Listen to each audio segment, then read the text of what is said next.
ಒಲವಿನ ಸುಳಿ ಭಾಗ 1.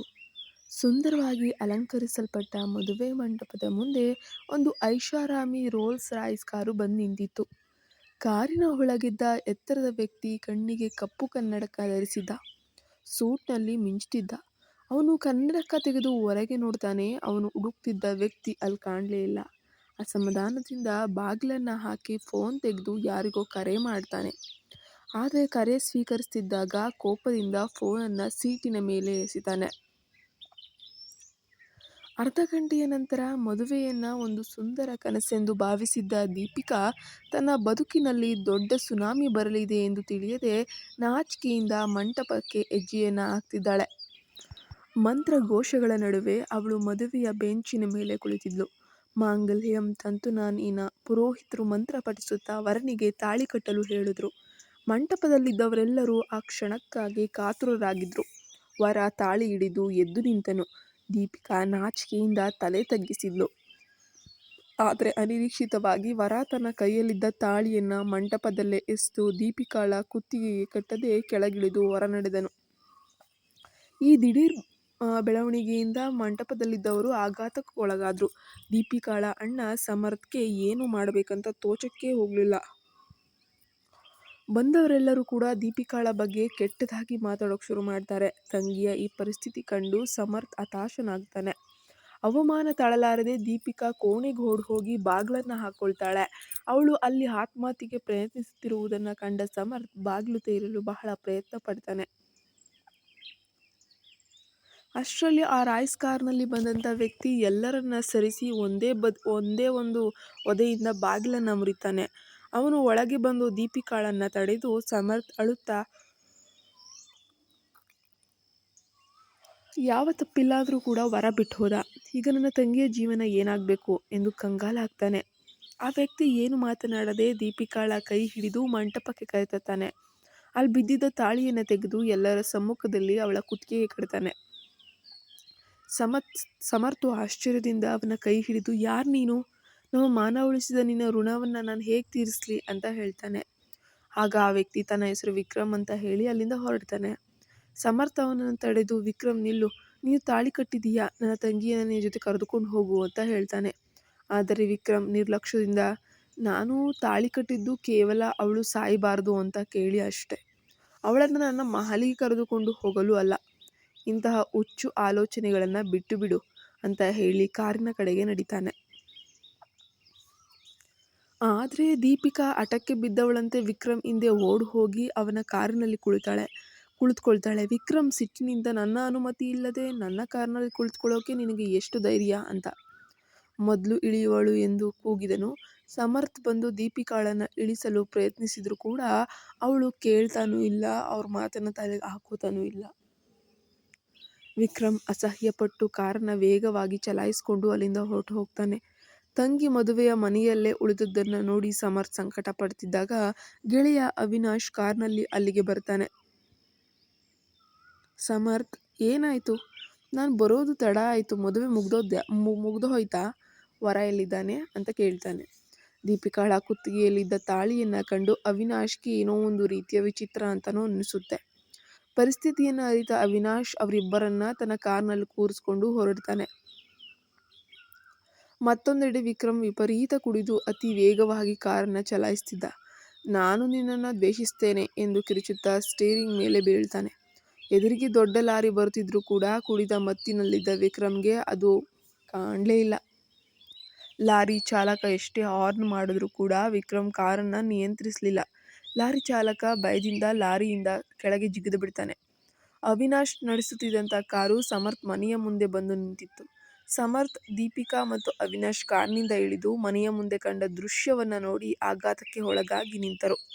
ಅವರ ಮುಂದೆ ವಿಕ್ರಮ್ನ ಕಾರು ಅಪ್ಪಳಿಸಿ ನಿಂತಿತ್ತು.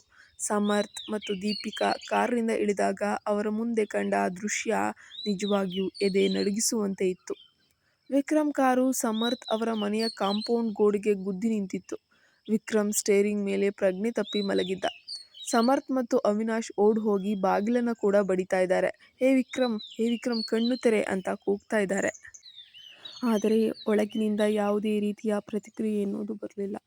ದೀಪಿಕಾ ತಕ್ಷಣವೇ ಓಡ್ ಹೋಗಿ ಒಂದು ಸ್ಕ್ರೂ ಡ್ರೈವರ್ ತಂದು ಸಮರ್ಥ್ ಕೈಗೆ ಕೊಟ್ಲು. ಸಮರ್ಥ್ ಸಾಹಸಪಟ್ಟು ಬಾಗಿಲನ್ನು ಕೊನೆಗೂ ತೆರೆದೇ ಬಿಟ್ಟ. ಪ್ರಜ್ಞಾಹೀನನಾಗಿದ್ದ ವಿಕ್ರಮ್ನನ್ನ ಅವರಿಬ್ಬರು ಸೇರಿ ಎತ್ಕೊಂಡು ಹೋಗಿ ದೀಪಿಕಾಳ ಕೋಣೆಯಲ್ಲೇ ಮಲಗಿಸಿದ್ರು. ಸಮರ್ಥು ಅವಿನಾಶ್ನನ್ನ ಕೇಳಿದ, ಅವಿನಾಶ್, ಇವನು ಇಲ್ಲಿಗೆ ಹೇಗೆ ಬಂದ? ನನ್ನ ಮನೆ ದಾರಿ ಇವನಿಗೆ ಹೇಗೆ ಗೊತ್ತಿತ್ತು ಅಂತ. ಅವಿನಾಶ್ ಬಹಳ ಆಶ್ಚರ್ಯದಿಂದ, ಅಯ್ಯೋ, ನನಗೂ ಗೊತ್ತಿಲ್ಲ ಸಮರ್ಥ್, ಇಲ್ಲೇನಾಗ್ತಾ ಇದೆ? ಅವನು ಮದುವೆ ಮಂಟಪದಿಂದ ಒಬ್ಬನೇ ಹೊರಟು ಬಂದಿದ್ದನ್ನು ನಾನು ನೋಡಿದೆ ಅಷ್ಟೇ. ಇಷ್ಟೊಂದು ಕುಡಿದು ಇಲ್ಲಿಗೆ ಹೇಗೆ ಬಂದನೋ ನಿಜವಾಗ್ಲೂ ದೇವರಿಗೆ ಗೊತ್ತು ಅಂತ ಹೇಳ್ತಾನೆ. ಕೋಣೆಯಲ್ಲಿ ದೀಪಿಕಾ ಮೌನವಾಗಿ ವಿಕ್ರಮ್ನ ಶೂಗಳನ್ನೇ ಬಿಚ್ತಾ ಇದ್ದಾಳೆ. ಇದನ್ನು ಕಂಡ ಅವಿನಾಶ್, ಏನಿದು ಸಮರ್ಥ್, ಇವಳು ಯಾಕೆ ಈ ರೀತಿ ಮಾಡ್ತಿದ್ದಾಳೆ? ಅವನ ಸೇವೆ ಮಾಡ್ತಿದ್ದಾಳಲ್ಲ ಅಂತ ಕೇಳ್ತಾನೆ. ಸಮರ್ಥ್ ನೋವಿನಿಂದ ಹೇಳ್ತಾನೆ, ಅವಿನಾಶ್, ವಿಕ್ರಮ್ ಈಗ ದೀಪಿಕಾಳ ಗಂಡ. ಮಂಟಪದಲ್ಲಿ ಅವಳ ಮಾನ ಉಳಿಸಲು ಇವನೇ ತಾಳಿ ಕಟ್ಟಿರೋದು. ಈ ಮಾತು ಕೇಳಿ ಅವಿನಾಶ್ ಬೆಚ್ಚಿ ಬಿದ್ದುಬಿಡ್ತಾನೆ. ಏನೇನು, ವಿಕ್ರಮ್ ಮದುವೆಯಾದ್ನ? ಅವನು ಮದುವೆ ಎಂದರೆ ಮೈಲಿ ದೂರ ಓಡುವಂಥವನು ದೀಪಿಕಾಳಿಗಾಗಿ ಅವನು ತಾಳಿ ಕಟ್ಟಿದ್ನ? ನಂಬೋಕೆ ನಿಜವಾಗ್ಲೂ ಸಾಧ್ಯನೇ ಇಲ್ಲ ಅಂತ ಉದ್ಗರಿಸ್ತಾನೆ. ಮಂಟಪದಲ್ಲಿ ನಡೆದಂತಹ ದಾರುಣ ಘಟನೆಗಳನ್ನು ಸಮರ್ಥ್ ವಿವರಿಸಿದಾಗ ಅವಿನಾಶ್ ಮೌನವಾಗ್ತಾನೆ. ದೀಪಿಕಾ ವಿಕ್ರಮ್ಗೆ ಬೆಡ್ಶೀಟನ್ನು ಒತ್ತಿಸಿ ಅವನ ಮುಖವನ್ನೇ ಒಮ್ಮೆ ನೋಡ್ತಿದ್ದಾಳೆ. ಅವನ ಮುಖದ ಹಿಂದೆ ಏನೋ ಒಂದು ನೋವಿದೆ ಅಂತ ಅವಳಿಗೂ ಅನ್ನಿಸ್ತಾ ಇದೆ. ಅವಳು ಲೈಟ್ ಆಫ್ ಮಾಡಿ ಹೊರಬಂದು ಸಮರ್ಥ್ ಅವಳನ್ನು ನೋಡಿ, ದೀಪಿಕಾ, ನೀನು ಫಸ್ಟ್ ಹೋಗು, ಬಟ್ಟೆ ಬದಲಾಯಿಸ್ಕೊಂಡು ಸ್ವಲ್ಪ ರೆಸ್ಟ್ ತಗೋ ಅಂತ ಹೇಳ್ತಾನೆ. ಆ ರಾತ್ರಿ ಯಾರಿಗೂ ನಿದ್ದೆನೇ ಬರಲಿಲ್ಲ. ದೀಪಿಕಾ ಸೋಫಾದ ಮೇಲೆ ಮಲಗಿ ತನ್ನ ಜೀವನದ ದಿಢೀರ್ ಬದಲಾವಣೆಯ ಬಗ್ಗೆ ತೀವ್ರವಾಗಿ ಯೋಚಿಸೋಕೆ ಶುರು ಮಾಡ್ತಾಳೆ. ಯಾಕೆ ಅವನು ನನಗೆ ತಾಳಿ ಕಟ್ತಾನೆ? ಅಷ್ಟು ದ್ವೇಷಿಸಿದ್ರೂ ಕೂಡ ನನ್ನ ಅಣ್ಣ ಋಣ ತೀರಿಸಲು ಹೀಗೆ ಮಾಡಿದ್ನಾ ಅಂತ ಯೋಚಿಸ್ತಾ ಕಣ್ಣನ್ನು ಮುಚ್ಚಿದ್ಲು. ಮರುದಿನ ಬೆಳಗ್ಗೆ ಕಿಟಕಿಯಿಂದ ಬರ್ತಾ ಇರುವಂತಹ ಸೂರ್ಯನ ಕಿರಣಗಳು ವಿಕ್ರಮ್ನ ಕಣ್ಣಿಗೆ ಬಡಿದಿದ್ವು. ದೇವಸ್ಥಾನದ ಗಂಟೆಯ ಸದ್ದು ಮತ್ತು ಸುಪ್ರಭಾತದ ಧ್ವನಿ ಅವನ ಕಿವಿಗೆ ಬೀಳ್ತಾ ಇದ್ದಾವೆ. ನಿಧಾನವಾಗಿ ಕಣ್ಣು ತೆರೆದು ವಿಕ್ರಮ್ಗೆ ತನ್ನ ಮುಂದೆ ದೀಪಿಕಾಳ ಫೋಟೋ ಕಾಣ್ತು. ಯಾರಿದು ಹುಡುಗಿ? ಈ ಫೋಟೋ ನನ್ನ ರೂಮ್ಗೆ ಹೆಂಗೆ ಬಂತು ಎಂದು ಆಶ್ಚರ್ಯಪಡ್ತಾನೆ. ರಾತ್ರಿ ಏನೋ ಅವನು ದೀಪಿಕಾಳ ಮುಖವನ್ನು ಸರಿಯಾಗಿ ನೋಡೂ ಇರಲಿಲ್ಲ. ಅವನಿಗೆ ಜ್ಞಾನ ಕೂಡ ಇರಲಿಲ್ಲ.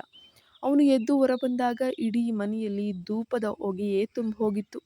ಮನೆ ಮುಂಭಾಗದಲ್ಲಿ ದೀಪಿಕಾ ತಲೆಗೆ ಟವಲನ್ನೆಲ್ಲ ಸುತ್ತಕೊಂಡು ಮುಖಕ್ಕೆ ಹರಿದ್ರ ಕುಂಕುಮ ಅರಿಶಿನ ಹಚ್ಕೊಂಡು ಒಬ್ಬ ಸುಮಂಗಲಿಯ ರೀತಿ ತುಳಸಿ ಪೂಜೆಯನ್ನು ಮಾಡ್ತಾ ಇದ್ಲು. ಅವಳನ್ನು ಹಾಗೆ ನೋಡಿದಾಗ ವಿಕ್ರಮ್ಗೆ ತನ್ನ ಹಾಳೆಯ ಕಹಿ ನೆನಪುಗಳು ಮರುಕಳಿಸಿದ್ವು. ಅವನ ಕಣ್ಣುಗಳಲ್ಲಿ ತಕ್ಷಣ ಕೋಪ ಅನ್ನೋದು ಜಿನುಕ್ತು. ಅವನು ಕೋಣೆಗೆ ವಾಪಸ್ ಬಂದಾಗ ಸಮರ್ಥ್ ಮತ್ತು ಅವಿನಾಶ್ ಮಲಗಿರುವುದು ಕಾಣ್ತು. ಸಮರ್ಥ್, ಹೇ ಸಮರ್ಥ್, ಎದ್ದೇಳು ಅಂತ ಕಿರ್ಚುತ್ತಾ ಅವರ ಬೆಡ್ಶೀಟನ್ನು ಎಳೆದಾಡ್ದ. ಬೆಚ್ಚಿ ಬಿದ್ದ ಅವರಿಬ್ಬರು ಎದ್ದು ಕುಳಿತರು. ನಾನು ಇಲ್ಲಿಗೆ ಹೇಗೆ ಬಂದೆ? ನೀವು ನನ್ನ ಕಿಡ್ನಾಪ್ ಮಾಡಿದ್ರಾ ಎಂದು ವಿಕ್ರಮ್ ಬಹಳ ಆಕ್ರೋಶದಿಂದ ಕೇಳ್ತಾ ಇದ್ದಾನೆ. ಸಮರ್ಥು ಶಾಂತವಾಗಿ ಹೇಳ್ತಾನೆ, ವಿಕ್ರಮ್, ನಾವು ನಿನ್ನನ್ನು ಕರೆತರಲಿಲ್ಲ. ನಿನ್ನ ಕಾರು ನಮ್ಮ ಮನೆಯ ಗೋಡೆಗೆ ಡಿಕ್ಕಿ ಹೊಡೆದು ಈ ಸ್ಥಿತಿಯಲ್ಲಿದೆ. ನೀನು ಕುಡಿದು ಪ್ರಜ್ಞೆ ತಪ್ಪಿದೀಯಾ. ನೀನೇ ಮಾಡ್ಕೊಂಡಿರೋ ಹೆಳವಟ್ಟು. ವಿಕ್ರಮ್ ನಂಬಲಾರದೆ, ಸುಳ್ಳು ಹೇಳಬೇಡ, ನನಗೆ ನಿನ್ನ ಮನೆ ದಾರಿಯೇ ಗೊತ್ತಿಲ್ಲ, ನಾನು ಇಲ್ಲಿಗೆ ಹೆಂಗೆ ಬಂದುಬಿಡ್ತೀನಿ ಅಂತ ವಾದಿಸ್ತಾನೆ. ಆ ಹೊತ್ತಿಗೆ ದೀಪಿಕಾ ಪೂಜೆ ಮುಗಿಸಿ ಆರತಿಯೊಂದಿಗೆ ಕೋಣೆಗೆ ಬರ್ತಾಳೆ. ಅವಳು ಎಲ್ಲರಿಗೂ ಕೂಡ ಆರತಿ ಹಿಡಿದ್ಲು. ಅವಳ ಭಕ್ತಿಯ ಮುಖವನ್ನು ಕಂಡ ವಿಕ್ರಮ್ಗೆ ವಿಪರೀತವಾದ ಕೋಪ, ಸಿಟ್ಟು, ಅಸಹ್ಯ ಬಂದ್ಬಿಡ್ತು. ಅವಳು ಹಿಡಿದಿದ್ದಂತಹ ಆರತಿ ತಟ್ಟೆಯನ್ನು ಕೋಪದಿಂದ ತಳ್ಳಿ ಅಲ್ಲಿಂದ ಹೊರಗೆ ಓಡ್ಬಿಡ್ತಾನೆ. ಅವನ ಈ ವಿಚಿತ್ರವಾದ ವರ್ತನೆಯನ್ನು ಕಂಡು ಎಲ್ಲರೂ ಕೂಡ ಸ್ತಬ್ಧರಾಗ್ತಾರೆ. ವಿಕ್ರಮ್ ಕಾರನ್ನು ಸ್ಟಾರ್ಟ್ ಮಾಡಿ ವೇಗವಾಗಿ ಅಲ್ಲಿಂದ ಹೊರಟು ಹೋಗ್ತಾನೆ. ದೀಪಿಕಾ ಮೌನವಾಗಿ ಅಳುತ್ತಾ ನಿಂತಿರ್ತಾಳೆ. ಅವಳಿಗೆ ವಿಕ್ರಮ್ನ ಈ ದ್ವೇಷವಾದ ಹಿಂದಿರುವಂತಹ ರಹಸ್ಯ ಏನೆಂದು ತಿಳಿತಾನೆ ಇರಲಿಲ್ಲ.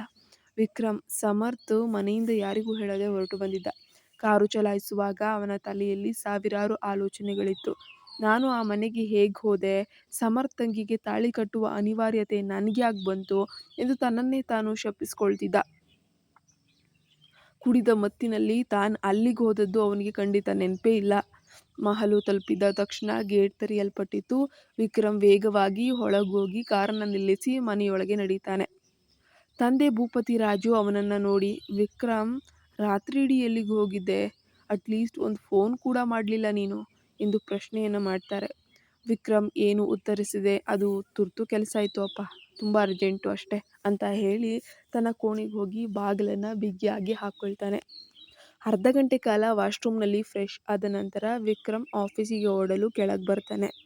ಅಲ್ಲಿ ಅವನ ಚಿಕ್ಕಮ್ಮ ಇಂದ್ರಾಣಿ ಮತ್ತು ಶಿವಾಗ್ನಿ ಕುಳಿತಿದ್ರು. ಅವರಿಬ್ಬರ ಮುಖದಲ್ಲಿ ಏನೋ ಒಂದು ರೀತಿಯ ಬೇಸರ, ಅಸಮಾಧಾನ ಎದ್ದು ಕಾಣ್ತಾ ಇದೆ.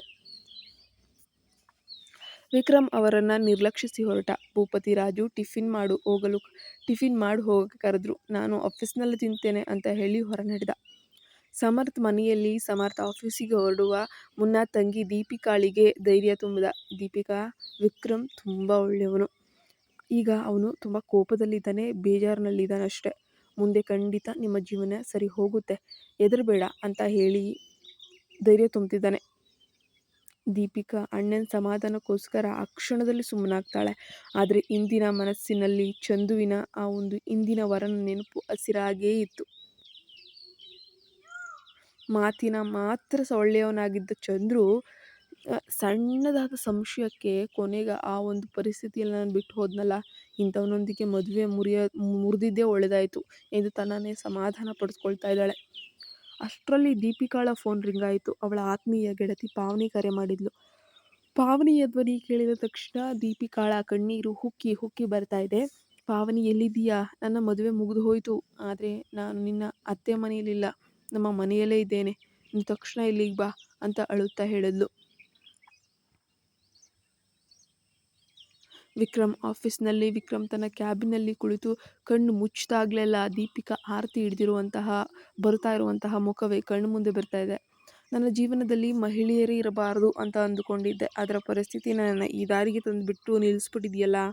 ನಿನ್ನೆ ರಾತ್ರಿ ಅವಳ ಹಾಸಿಗೆಯ ಮೇಲೆ ಮಲಗುವಂತಾಯ್ತಲ್ಲ ಎಂದು ಸಿಟ್ಟಿನಿಂದ ಪೆನ್ನನ್ನು ಎಸೆದ. ಅಷ್ಟರಲ್ಲಿ ಅವಿನಾಶ್ ಕ್ಯಾಬಿನ್ ಒಳಗೆ ಬಂದ. ಗುಡ್ ಮಾರ್ನಿಂಗ್ ಸರ್, ನನ್ನನ್ನು ಯಾಕೆ ಕರೆದಿದ್ರಿ ಅಂತ ಕೇಳಿದ್ದ. ವಿಕ್ರಮ್ ಸಿಟ್ಟಿನಿಂದ ಎದ್ದು ಅವನ ಗಂಟಲನ್ನು ಬಿಗಿಯಾಗಿ ಹಿಡಿದ. ನನ್ನಿಂದ ಅಂತಹ ಕೆಲಸ ಮಾಡಿಸಿದ್ಯಲ್ಲ, ಅವತ್ತು ನೀನು ಮದುವೆಗೆ ಸರಿಯಾದ ಸಮಯಕ್ಕೆ ಬಂದಿದ್ರೆ ಇದೆಲ್ಲ ಖಂಡಿತ ಆಗ್ತಾನೆ ಇರಲಿಲ್ಲ ಗೊತ್ತಾ ಅಂತ ಹೇಳಿ ಕಿರುಚಾಡ್ದ. ಅವಿನಾಶ್ ಬಿಡಿಸಿಕೊಳ್ಳುತ್ತಾ, ಸರ್ ಸುಮ್ಮನೆ ಇರಿ, ದೀಪಿಕಾ ತುಂಬ ಒಳ್ಳೆ ಹುಡುಗಿ, ಅವಳು ಈಗ ನಿಮ್ಮ ಹೆಂಡತಿ ಅಂತ ಹೇಳ್ತಾನೆ. ಈ ಮಾತನ್ನು ಕೇಳಿ ವಿಕ್ರಮ್ಗೆ ಕೋಪ ಅನ್ನೋದು ನೆತ್ತಿಗೆ ಏರ್ಬಿಡುತ್ತೆ. ಇನ್ನೊಮ್ಮೆ ಅಂತ ಮಾತನ್ನು ಹೇಳಿದ್ರೆ ನಿನ್ನನ್ನು ಕೊಂದು ಹಾಕ್ಬಿಡ್ತೀನಿ ಅಂತ ಗದರಿಸ್ದ. ಅದೇ ಸಮಯದಲ್ಲಿ ಸಮರ್ಥ್ ಕೂಡ ಒಳಗೆ ಬಂದ. ಸಮರ್ಥ್ ಮತ್ತು ಅವಿನಾಶ್ ಒಬ್ಬರಿಗೊಬ್ಬರು ಸನ್ನೆ ಮಾಡಿಕೊಳ್ಳುತ್ತಾ ಮೌನವಾಗಿಬಿಡ್ತಾರೆ. ದೀಪಿಕಾಳ ಮನೆಯಲ್ಲಿ ಕಾಲಿಂಗ್ ಬೆಲ್ ಸದ್ದು ಕೇಳಿ ದೀಪಿಕಾ ಓಡ್ ಹೋಗಿ ಬಾಗಿಲನ್ನು ತೆರಿತಾಳೆ. ಎದುರಿಗೆ ಪಾವನಿ ನಿಂತಿದ್ಲು. ಗೆಳತಿಯನ್ನು ನೋಡಿದ ತಕ್ಷಣ ದೀಪಿಕಾಳ ನೋವು ಅನ್ನೋದು ಕಟ್ಟೆ ಹೊಡೀತು. ದಯವಿಟ್ಟು ನಮ್ಮ ಚಾನಲ್ಗೆ ಸಬ್ಸ್ಕ್ರೈಬ್ ಆಗಿಲ್ಲ ಅಂದರೆ ಈ ಕೂಡಲೇ ಸಬ್ಸ್ಕ್ರೈಬ್ ಆಗಿ ಪ್ಲೀಸ್. ಅವಳನ್ನು ತಪ್ಪಿಕೊಂಡು ಜೋರಾಗಿ ಅಳಕ್ಕೆ ಶುರು ಮಾಡ್ತಾಳೆ. ಕತೆ ಮುಂದುವರಿಯುತ್ತೆ. ರಿಕ್ವೆಸ್ಟು, ದಯವಿಟ್ಟು ನಮ್ಮ ಚಾನಲ್ಗೆ ಸಬ್ಸ್ಕ್ರೈಬ್ ಮಾಡ್ಕೊಳ್ಳಿ. ಅಲ್ಲಿ ಪಕ್ಕದಲ್ಲೇ ವೈಟ್ ಕಲರಲ್ಲಿ ಕಾಣುತ್ತಲ್ಲ, ಅದೇ ಸಬ್ಸ್ಕ್ರೈಬ್ ಬಟನು. ಆಮೇಲೆ ನೆಕ್ಸ್ಟ್ ಏನು ಮೆಂಬರ್ಶಿಪ್ ತೋರಿಸುತ್ತೆ. ನಿಮಗೆ ನೆಕ್ಸ್ಟ್ ಮುಂದಿನ ಭಾಗಗಳನ್ನು ಒಂದಿನ ಮುಂಚಿತವಾಗಿ 2 ದಿನ ಮುಂಚಿತವಾಗಿ ನೋಡಬೇಕಂದ್ರೆ ದಯವಿಟ್ಟು ಸಪೋರ್ಟ್ ಮಾಡಿ ಮೆಂಬರ್ಶಿಪ್ ತೊಗೊಳ್ಳಿ. ಒಂದು ಟೀ ಕುಡಿಯೋಷ್ಟು ರೇಟ್ ಇರುತ್ತೆ ಅಷ್ಟೇ. ಎಕ್ಸ್ಕ್ಲೂಸಿವ್ ಕಥೆಗಳು ನೋಡ್ಬೋದು. ಇನ್ನು ನನ್ನ ಹಳೆ ಕತೆ, ಬೇರೆ ಬೇರೆ ಕಥೆಗಳನ್ನ ನೋಡಬೇಕಂದ್ರೆ ಪ್ರೊಫೈಲ್ ಓಪನ್ ಮಾಡಬೇಕು ಅಂದರೆ ಅಲ್ಲೊಂದು ಫೋಟೋ ಕಾಣ್ತಿದೆಯಲ್ಲ ಹೆಸರು ಪಕ್ಕ, ಅಲ್ಲಿ ಹೋಗೋ ಮೇಲೆ ಕ್ಲಿಕ್ ಮಾಡಿ, ಎಲ್ಲ ಕಥೆಗಳು ಸಿಗುತ್ತೆ.